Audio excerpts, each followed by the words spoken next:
Welcome to Chade Hydrogen Podcast.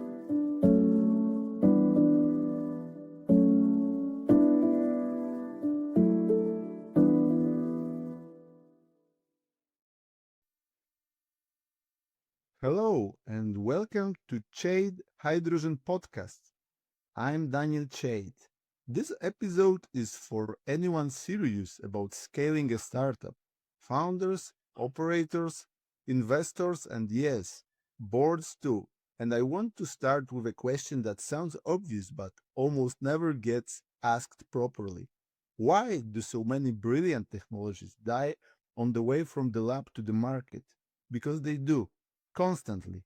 Not because the science was wrong, but because the organization around the science never changed as it needed to. That's what this episode is about. What the people leading a venture must decide and when to carry a technology all the way from a first idea to a product actually people buy. You will see the journey framed as three phases on the screen: research, development, deployment. We will walk the whole path from the first proof of concept out to full scale production through the lens that matters to you: capital, risk, and governance.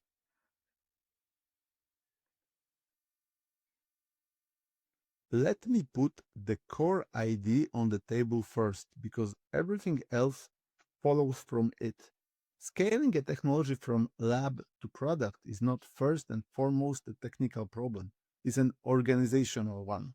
And let me frame that with three numbers. The first, around 80% of lab technologies die before they ever reach the market. 4 out of 5 gone. The second, the technology choices you make today cast a shadow 15 to 20 years long. This is not a decision you revisit next quarter. And the third, fixing the organization late instead of planning ahead costs you something like 3 times more than getting ahead of it. Here is the point underneath all three. The team that invents something is almost never the team that scales it. So, whether you're founding, funding, or governing the venture, this really is a capital allocation and oversight question as much as a technical one. And treating it purely as technical, I'm sorry to say, exactly how good ventures come undone. To talk about this clearly, we need a shared language, and there is a good one already. It's called TRL, Technology Readiness Level, a simple 1 to 9 scale for how mature a technology is, from a basic principle on a whiteboard at level 1 to a product proven in the market at level 9. We use it to evaluate the status of the company development and, the most importantly, mark where the organization has to change the gear. And those 9 levels group into three phases: research, levels 1 to 3, where the question is simply, is it possible? Development, level 4 to 6, is it repeatable? And deployment, levels 7 to 9, can it scale? Or the journey, in one line, prove it works, then make it work every time, then deliver it at scale and at the margin. Three very different jobs. And, as you will see, almost three different companies. Let's take the phases one at a time. Phase 1, research. Level 1 to 3, proving it is possible. Picture the organization here: a small flat group of scientists or founders. Leadership is the inventor, the person whose idea it is. The structure is informal, project-based, autonomous, and the culture is curiosity, experimentation, and genuine tolerance for failure. Because at this stage, most experiments should fail. That's the job. And what matters most? Optimize for learning speed. Manage experiments fast. Document everything, because that data and IP feed every later stage. Keep the team deliberately small, and I mean deliberately because size actually slows discovery down. And define your target application early so all that curiosity stays anchored to a real problem. The key risk in this phase, falling in love with the technology instead of validating a genuine market need. A beautiful result that nobody will pay for is still a dead end. In our world, this is the phase where a new catalyst or membrane shows real promise on the bench in a handful of cells. Exciting, but a very long way from a product.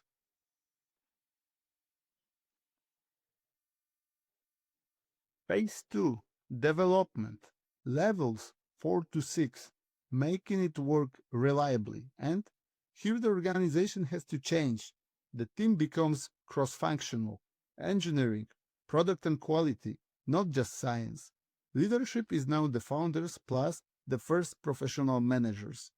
Real function starts to form with named owners, and the culture makes a subtle but enormous shift from does it work to does it work every time.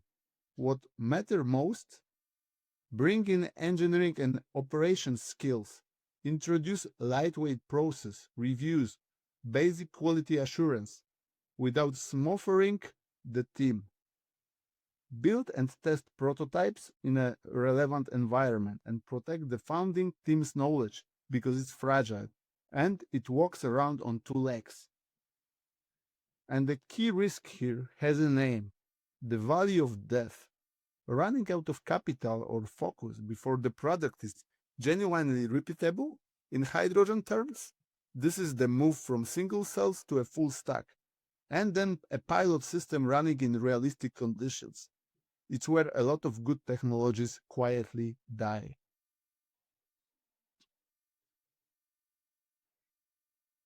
Phase 3, deployment, level 7 to 9, delivering it at scale. Now it's a full organization. Operations, sales, support, supply chain. A professional executive team runs it, and the founders move to advising. You have a formal departments, governance, KPIs, and service level agreements. And the culture is reliability, quality, and customer and cost discipline. What matters most changes completely. Success is no longer did it work in a demo, it's customers, margin, and uptime. You standardize manufacturing, supply chain, and support. You build a repeatable go to market and real after sales. And you put governance, quality, and risk systems in place. The key risk flips too, scaling cost and complexity faster than revenue, or losing quality the moment volume ramps up. In hydrogen, this is above 100 megawatts manufacturing for electrolyzers, certified products, and reliable delivery into real projects. Now, if there is one slide I would ask you to hold on to from the whole episode, it's this one. The lab proves an ID can work, the market needs a product, and the decisive middle, the part that quietly decides everything, is the band from TRL 3 to 6. It's also, I'll be honest, our home ground. Let me tell you why it matters so much with three numbers again. The first, around 80% of failures happen in this band, not in research, not in deployment, but right here in the middle. The second, capital intensity steps up 2 to 4 times versus the research phase gets serious exactly here. Third, it typically takes 18 to 36 months to get from a proof of concept to a credible prototype demonstration. So, this stretch is expensive, it's slow, and it's where most ventures come apart. And it's precisely the stretch we specialize in helping ventures cross. Let's go inside that band because the detail is where the risk actually lives. First, the step from 3 to 4, proof of concept to lab validation. At TRL 3, the core ID is shown to work in principle, a single cell, a bench reaction, a model backed by first real data. The work here is to isolate and prove the critical function, generate your first quantitative performance data, capture the IP, and document your methods rigorously, and kill the weak variants early, while killing them is still cheap. You exit level 3 when the key effect is demonstrated, and it repeats. Then TRL4, lab validation. Now the components come together and get validated as one in the laboratory under controlled by representative conditions. You integrate the parts into a working assembly, define and measure against target specifications, establish your test protocols and baselines, and you deliberately surface the integration problems now while they are still cheap to fix. You exit level 4 when an integrated lab unit actually meets the targets you set. Now, the harder half of the band, 5 to 6. This is the climb towards something that finally looks like a product. TRL5, the relevant environment. The technology gets tested in conditions that approximate the real world. Realistic inputs, realistic durations, realistic stresses. You move out of the ideal lab into representative conditions. You test against real feedstock, real load, real cycling. You start measuring reliability and degradation, how it works, and you bring manufacturing and supply people in early. You exit level 5 when performance holds up under those realistic conditions. And TRL6, the prototype demonstration. A representative prototype built and demonstrated at meaningful scale. The first thing that genuinely looks like a product.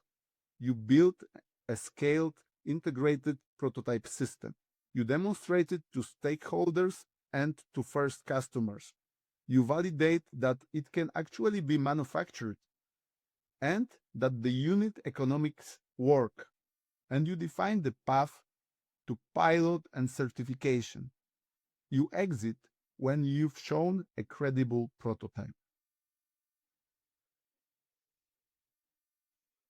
So let me be concrete about how we help inside that band, because it's the work we love the most. We help ventures turn validated science into demonstrable, fundable prototypes, and that comes down to 4 things. Readiness diagnostics.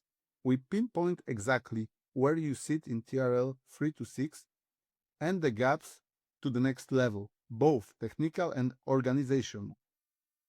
Validation and test design. We define the protocols, the targets, and the relevant environment tests that make your results credible to investors, not just to you. Scale up engineering. We guide the move from single cells to integrated manufacturable prototypes without losing the performance that made the science worth backing. And a pilot and funding roadmap, sequencing the demonstrations, the capital, and the milestones you need to cross the valley of death intact.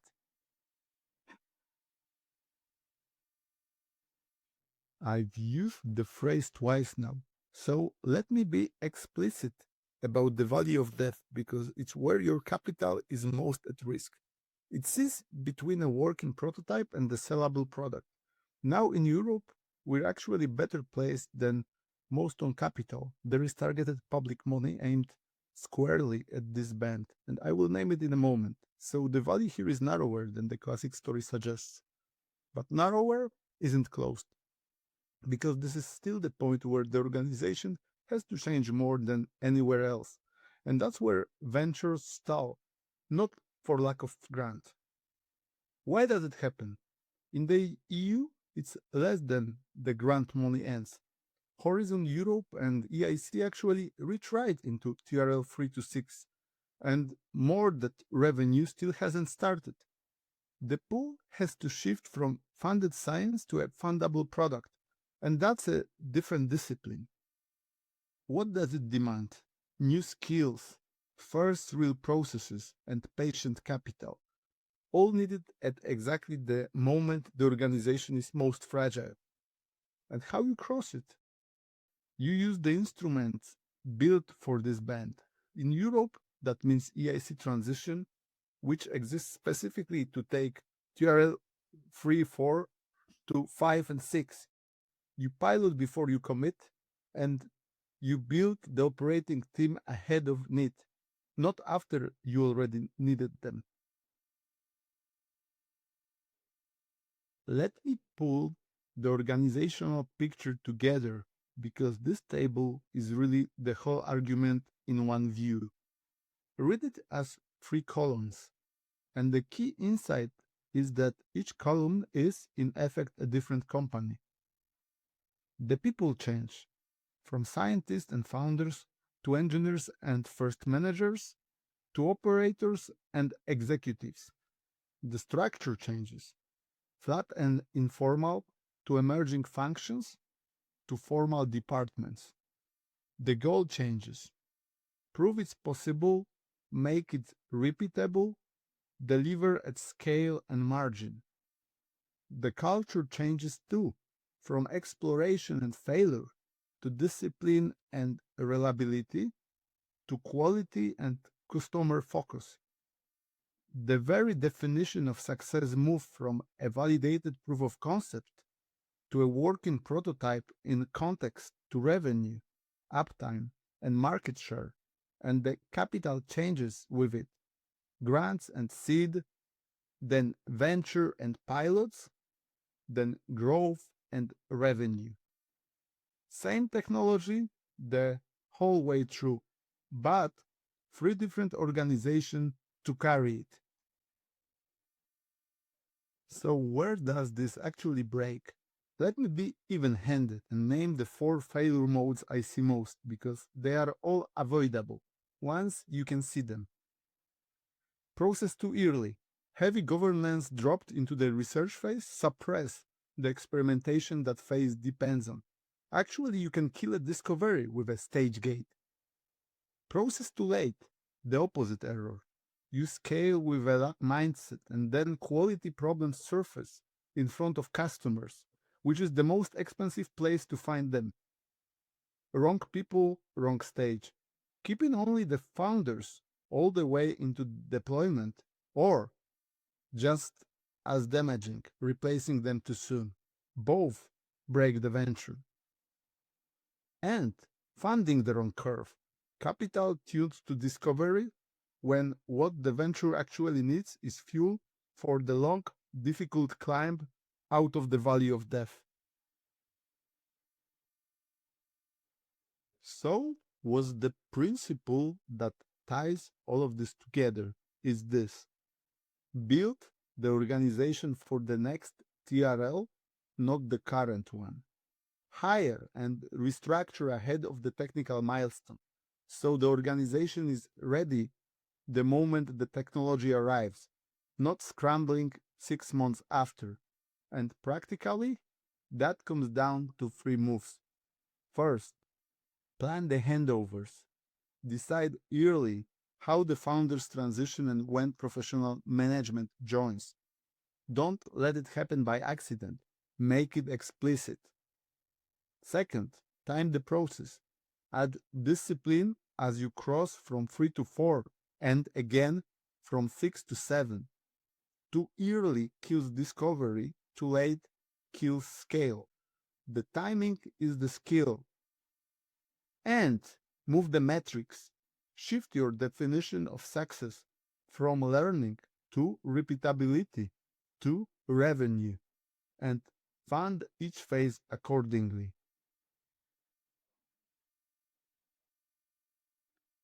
Let me stay with electrolyzers for one more slide because it shows how universal the pattern is. There are 3 main chemistries: alkaline, PEM, and solid oxide. They are genuinely different technologies, but they all follow the same path from bench to gigawatt line. The chemistry differs, the organizational journey and the valley in the middle does not. In research, it's single cell, a new catalyst, membrane, or electrode, proven in one lab cell, whichever chemistry you run. It splits water and hits its target efficiency on the bench. The organization is a few electrochemists and material scientists, a lab, grant money, curiosity over the process. In development, it's the stack and pilot. Those cells scale into a full stack, then a multi-megawatt system, and notice what starts to dominate. Sealing, balance of plant durability, not the electrode anymore. The first pilots run in real operating conditions. The organization adds systems, manufacturing, and quality engineers, its first process discipline and patient capital. And in deployment is the gigawatt line. Automated factories at hundreds of megawatts or 2 gigawatts a year, certified modules, 100 megawatts plus projects for green hydrogen and ammonia. Frankly, it's a different company. Supply chain, service, warranties, operations, sales, and service at scale. The founders advise and executives run it. And the trap runs across all three phases. A cell that works in the lab is not a product. Durability, cost, and reliability at scale, held for years, not hours, only show up when you build stacks by the thousand. The hardest leap is becoming an organization that can do that reliably. One honest concern, this is illustrative. The organization shifts matters more than the chemistry, and the exact timelines and scale vary by technology and by region. The shape is the point, not the specifics.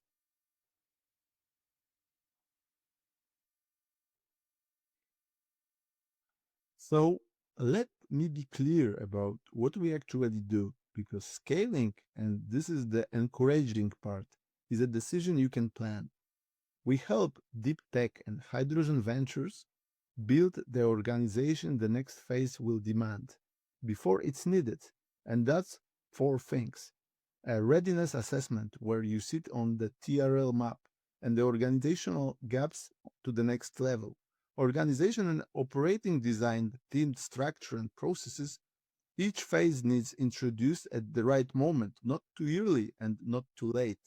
A scale up roadmap sequencing the hires, the process, and capital to cross the valley of death intact.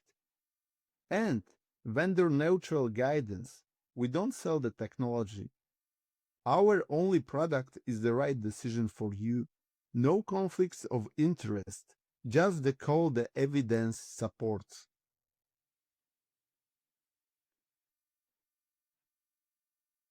The science tells you if it can be built, the organization decides whether it ever ships. That's the whole episode in 2 sentences. Scaling from lab to product is a leadership decision, one for founders, investors, and boards alike, not just an operational one. Governed deliberately, with capital, hires, and oversight staged ahead of need, the journey becomes a durable advantage. Left to chance, it becomes a series of near misses, and near misses in deep tech are just failures that took longer and cost more. That's the work we do at Chait Hydrogen. Independent, vendor neutral advice for exactly these decisions. No technology to sell you, no conflicts of interest. So if something today raised the question you would like to think through, or you're carrying a scale up decision and you would value a friendly outside perspective, come and find us at chaithydrogen.com. And do take this conversation to whoever is steering your venture, your team, your investors, your board. Thank you so much for spending this time with me. And remember, the science decides what's possible. The organization decides what actually ships. Until next time. Chait Hydrogen says bye bye.